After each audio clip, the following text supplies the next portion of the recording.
Welcome back to our channel where we share updates and untold stories about Catherine, Princess of Wales, and her royal family. Today we bring you some news: Catherine in tears after Princess Charlotte begs for a normal life away from the crown.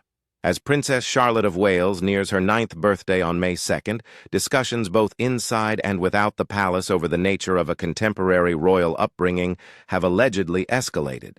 As the only daughter of the Prince and Princess of Wales, Charlotte has a unique status within the modern monarchy. She is both a child navigating personal development within a private household and a public figure born into an institution steeped in centuries of history and expectation. The inherent conflict between the typical developmental requirements of a youth and the exceptional obligations associated with the crown informs recent reports indicating that her parents have been meticulously considering how to safeguard her well-being while equipping her for the public duties that may eventually be anticipated of her. According to many media reports referencing unidentified and long-standing royal insiders, such discussions seem to have prompted an exceptionally profound time of familial contemplation.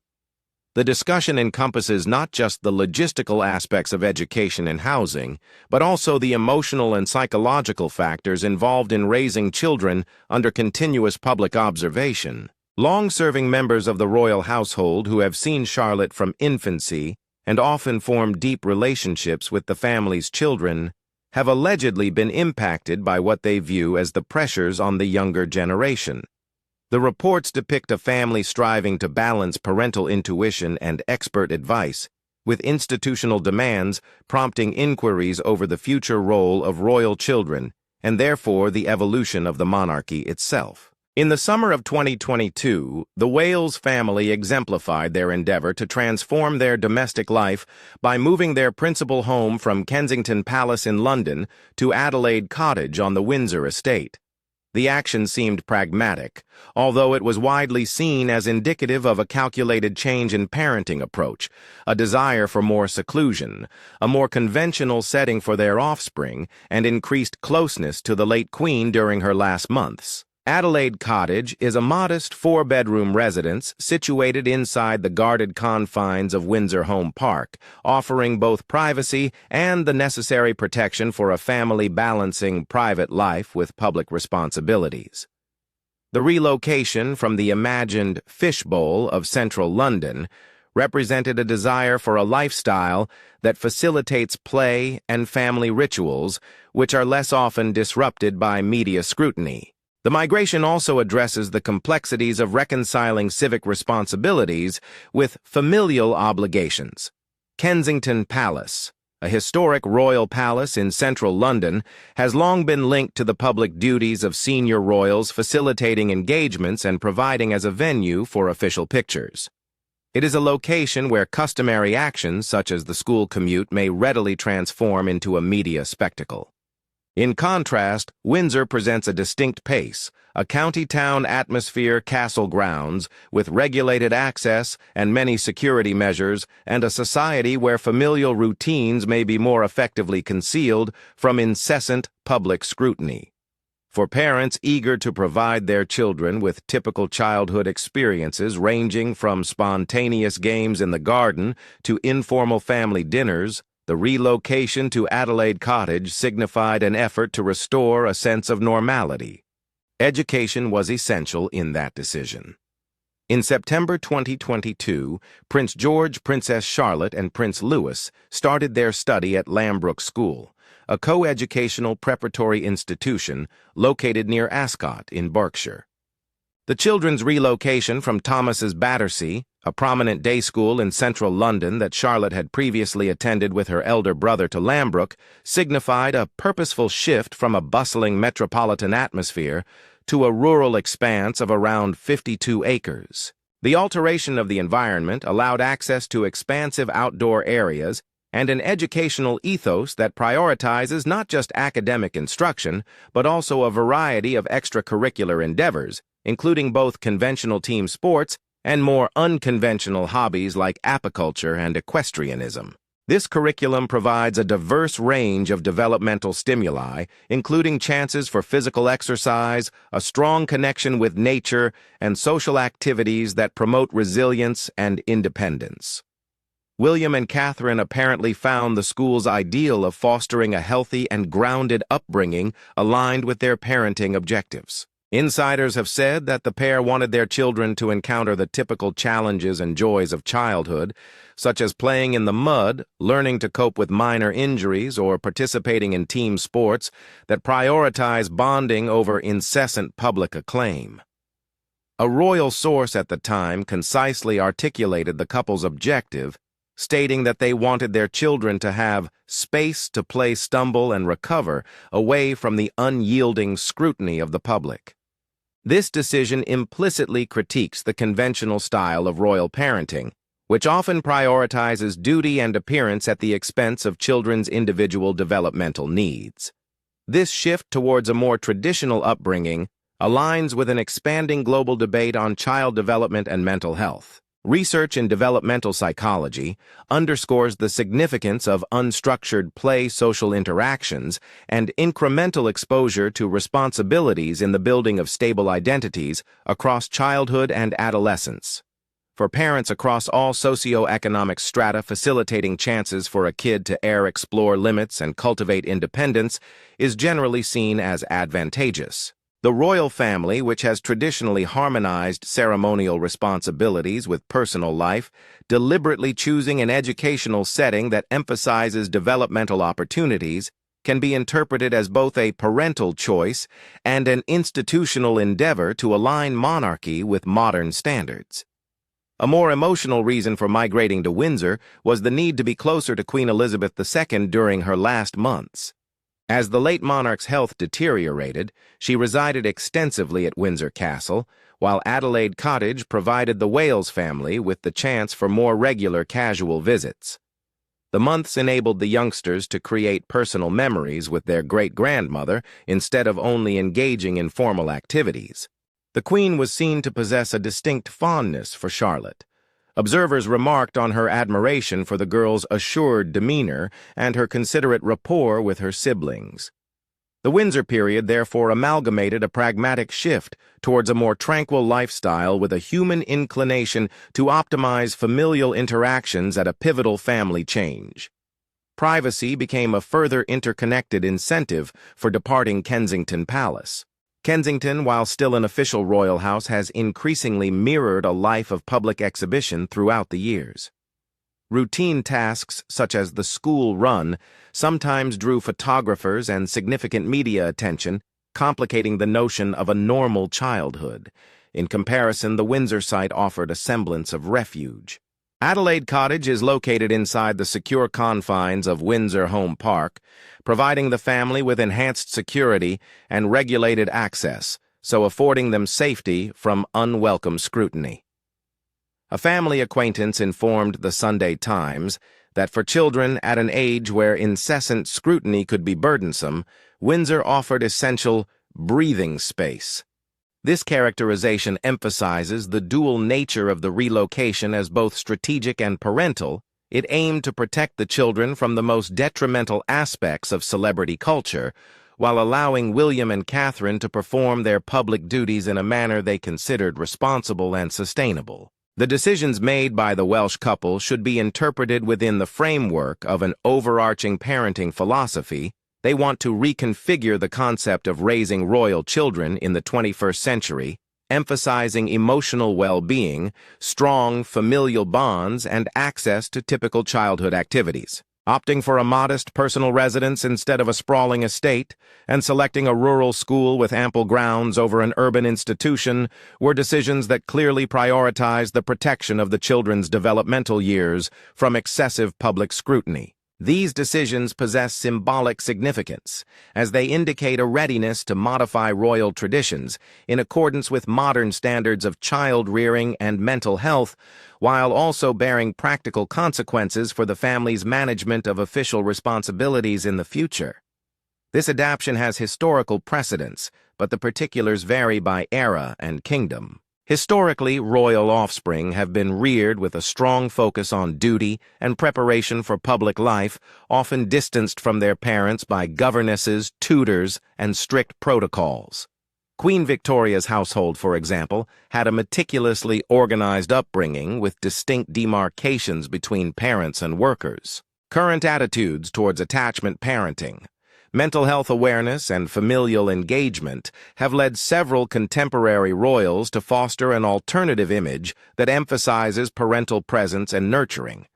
Diana, Princess of Wales, deliberately endeavored to humanize the royal family, showcasing the princes as truly devoted and engaged parents in the public sphere. William and Catherine's decisions exemplify a continuation of that tendency, integrating a contemporary parenting philosophy with the obligations and duties associated with their status.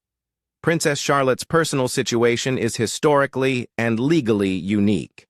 Born on May 2, 2015, she joined the royal family after recent amendments to the succession laws. The Succession to the Crown Act 2013 instituted a constitutional amendment by substituting male preference primogeniture with absolute or equal primogeniture for those born thereafter to October 28, 2011.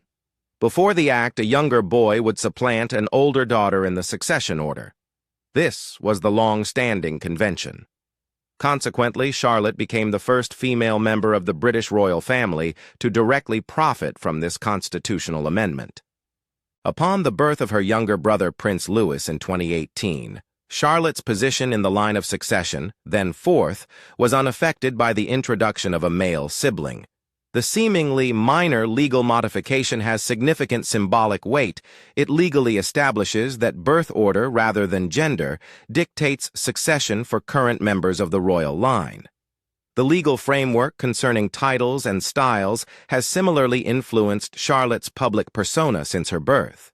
The 1917 letters patent promulgated by King George V established contemporary customs on the designation of prince or princess, and the title Royal Highness, so establishing a framework that restricted these styles to certain segments of the royal family. A restrictive interpretation of such arrangement would exclude all descendants from automatically inheriting princely titles.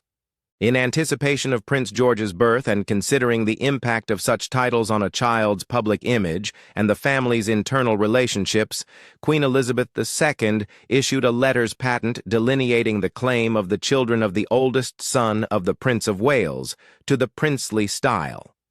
The result was that Charlotte and her siblings would be designated with equal status from birth, so removing the unusual prospect of being presented with inferior courtesy titles. The administrative judgments, despite their technical nature, significantly influence the public portrayal of the children and household expectations, so defining their public identities from an early age. The death of Queen Elizabeth II on September 8, 2022, caused more upheavals. Following the succession of King Charles III and the investiture of William as Prince of Wales, Charlotte's title was altered from Her Royal Highness Princess Charlotte of Cambridge to Her Royal Highness Princess Charlotte of Wales. That minimal adjustment is more than a question of politeness. It records her standing within the royal order and popular perception. Observers have hypothesized about the notable historical titles that may eventually be linked to Charlotte. Royal biographers have proposed that she may be eligible for titles such as Duchess of Edinburgh, a dukedom that might potentially transfer to the crown after its present holder's lifetime, and more notably, the honorific Princess Royal. The title of Princess Royal is customarily granted to the oldest daughter of the king and is retained for life.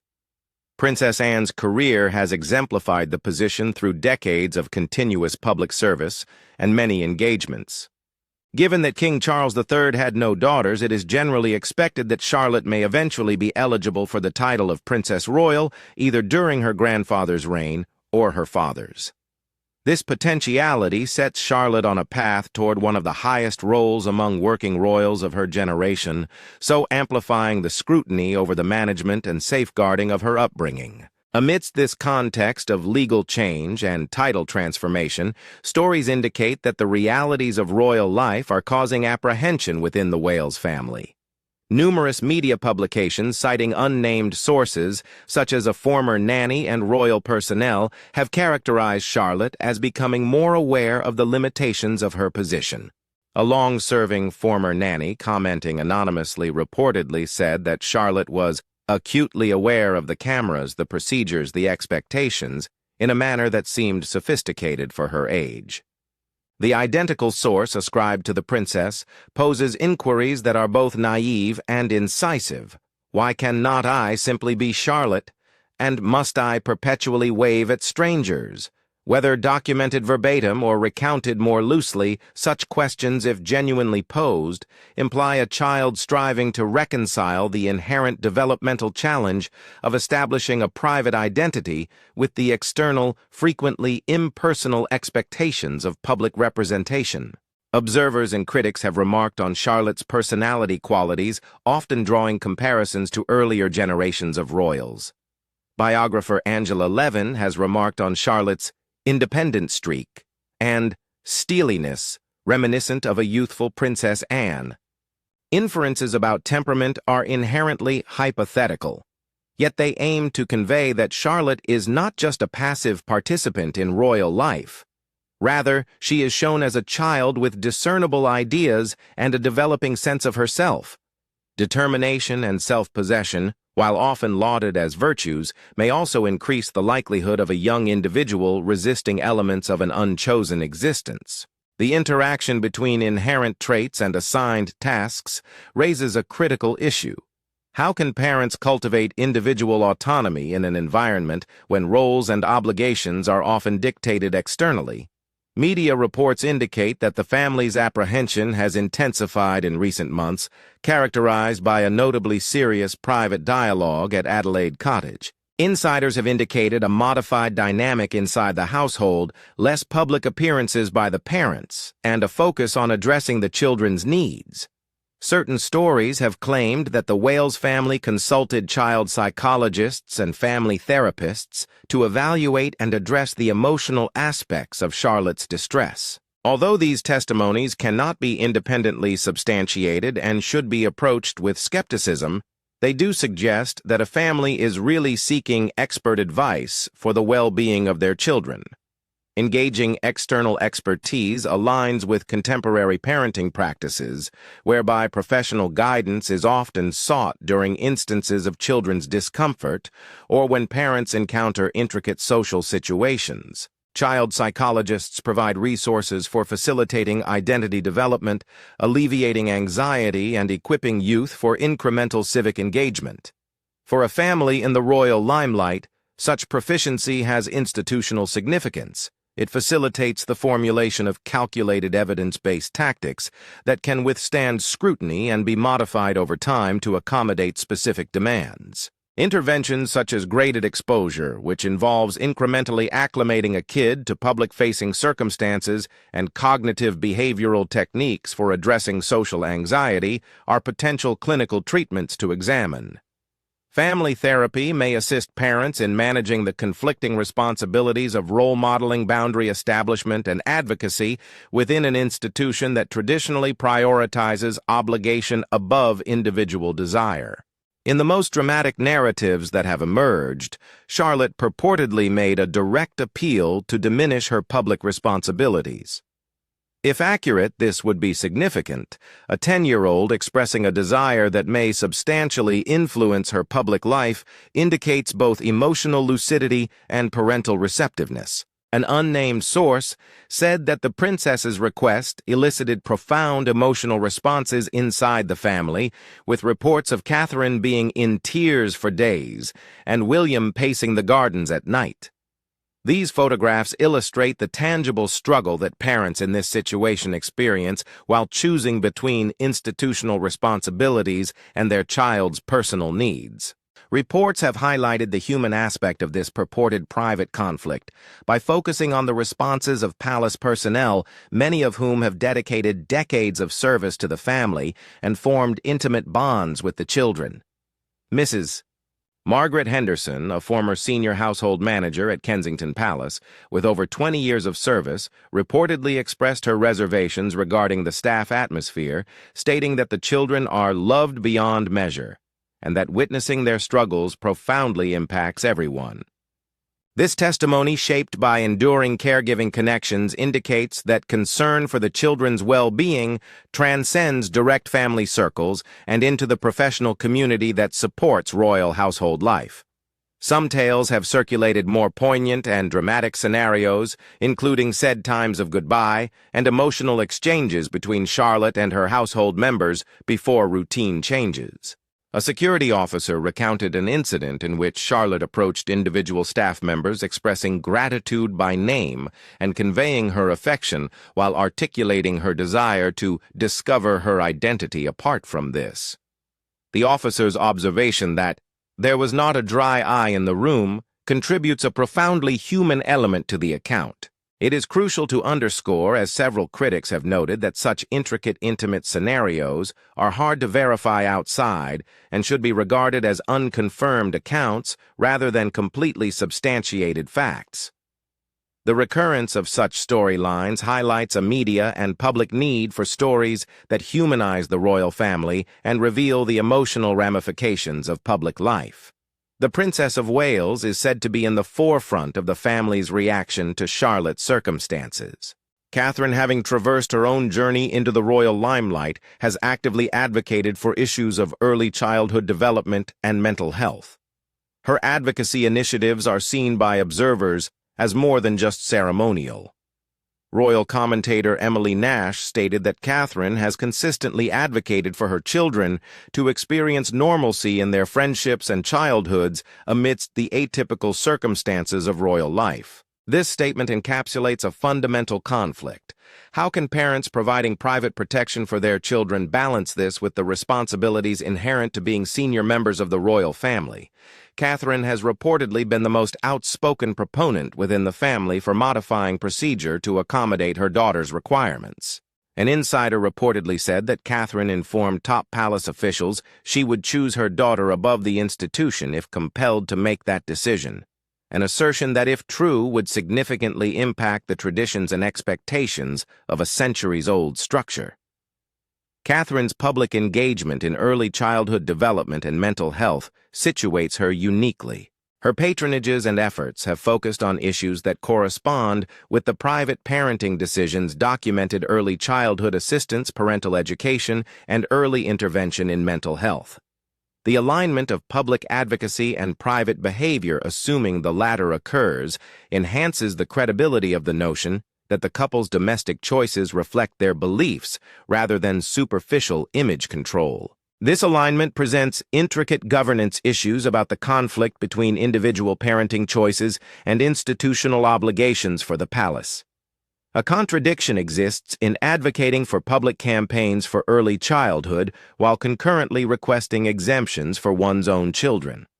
Managing this view is crucial for preserving public faith in the institution's equity. It is difficult to evaluate these changes apart from the recent historical context of the royal family. The 2020 resignation of the Duke and Duchess of Sussex from their positions as senior working royals highlighted several difficulties, including the detrimental impact of media intrusion, mental health concerns, and institutional rigidity. Comparisons between Charlotte's apparent challenges and the public complaints of Prince Harry and Meghan are unavoidable, prompting pundits to highlight both similarities and differences. A vital contrast is that Charlotte is a minor, lacking the legal and practical liberty that enabled Harry and Meghan to redefine their positions. Dr. Penelope Wilton, a royal historian, has noted that the scenario presents a fundamentally distinct moral and institutional inquiry. What obligation of care does the monarchy have towards an individual born into its ranks who cannot choose to depart? Some observers interpreted the Wales family's response as a premeditated effort to learn from the Sussexes' leaving difficulties. The royal couple seems to be listening and seeking advice when a kid expresses worry. Public and private proposals include reducing Charlotte's visibility in public engagements, giving her more years of relative anonymity during her adolescence, and protecting her from public life's demands that could harm her psychological development. These are part of a parenting style that prioritizes well-being and public role preparedness, not policy. This method has pros and cons. Conversely, greater seclusion and a more sheltered childhood may allow Charlotte to create a strong personal identity, maintain relationships independent of renown, and build resilience in a relatively safe environment. Psychologists say adolescence is a pivotal time for social belonging and peer acceptance. Therefore, sheltering a child from excessive notoriety aids proper social development. A significant reduction in public exposure raises security, succession, transparency, and public expectations of access to future monarchs or senior royals. An uninstructed royal child called may not understand ceremonial life, requiring the institution to build transitional processes that combine protection with public duty education. Financial and governance implications must be considered. A protracted retreat from public life does not reduce security costs for a senior royal family member and may complicate logistics owing to the necessity for specific preparations for privacy and safety. The public awareness of senior royals who receive foreign guests and represent the crown at national occasions also affects their symbolic significance in statecraft. If future public leaders have minimal experience, the institution must consider ways to sustain ritual and symbols while considering human well-being. This has major monarchy implications. The Wales couple's example of a senior royal family reducing a child's public obligations to facilitate private development may influence future generations. This precedent suggests a shift in the royal family's approach to balancing hereditary obligations with childcare and psychological safety. It may force a rethinking of outdated standards like educational choices and heir apparent public appearances. Some may welcome such changes in a society that values mental health and authenticity, while others who value constitutional monarchy may be uncomfortable. The monarchy must also alter perception. Ceremonies, titles, and senior royals' public presence bind the crown to the country, legitimizing the institution beyond legal continuity. Thus, a protracted public retreat by Charlotte's succession lineage holder would be both personal and lawful. The royal household will likely need to carefully explain any changes to show how they maintain duty while meeting the psychological needs of its members. Clarifying the reasons for these choices, prioritizing child safety, and adjusting service capacity may help reconcile compassion with constitutional requirements. Media coverage and public opinion will shape this development. Recent polling shows that personal scandals, generational transitions, and privilege impact royal support. In a society that values emotional well-being, empathy for childcare may appeal, but others may wonder whether an apparent retreat from public obligations violates constitutional monarchs' openness and accessibility. The palace must combine openness on private goals with not ignoring obligations in its communication strategy. Strategic communication that emphasizes the family's service and child protection may preserve public confidence. The palace may apply pragmatic models, gradual exposure programs, age-appropriate public contacts, and carefully structured educational experiences involving civic and ceremonial training may provide Charlotte the seclusion and preparation she needs. In certain European kingdoms, royal family members not immediately in the line of succession live relatively privately while learning statecraft as adults. Intentional mentorships with senior royals with significant service records, a modern version of distant apprenticeship, may balance personal interaction with institutional instruction. Beyond family concerns, Princess Charlotte's stories show a monarchy facing 21st-century challenges like responsibility, health, and youth. Regardless of their reality, the charges have highlighted royal children's hidden pressures and parents' difficult choices as they reconcile institutional demands with their children's emotional needs. William and Catherine's decisions in the coming years will affect their daughter's happiness and may set precedents for future royals' upbringing and training. The public debate centered on a family trying to balance royal duty and a child's mental well-being at the institution. Several tales show staff members in tears, parents nervously pacing in gardens, and a child wanting to be Charlotte instead of be a princess to emphasize the human impact of institutional acts. They show the challenges of negotiating an inherited public position in a culture that values honesty and psychological safety. Princess Charlotte's story reflects a modernizing monarchy. It emphasizes the necessity for a sovereign organization to change its operations to safeguard member dignity while fulfilling constitutional obligations. The family's choice to protect Charlotte or balance privacy and duty will affect them outside their house. They will discuss reconciling inherited civic responsibility with modern child welfare and how an old institution may stay relevant by showing compassion for those it serves. The main reality is that the Wales family is facing a common parenting dilemma aggravated by unique circumstances. The child's constitutional implications and the probability that a watchful public and media would scrutinize the family's decisions raise the stakes. Parents, children, professional guidance, and the desire to behave ethically under difficult circumstances drive the story. Palace staff may have shed tears to show empathy for a child expressing her needs, and a family juggling the heavy responsibilities of being custodians of private lives and public symbols not to say goodbye forever. This choice will affect one girl's adolescence and how the monarchy changes to recognize the humanity of its future servants. Thank you for watching the video. Please let us know your thoughts and goodbye for the time being.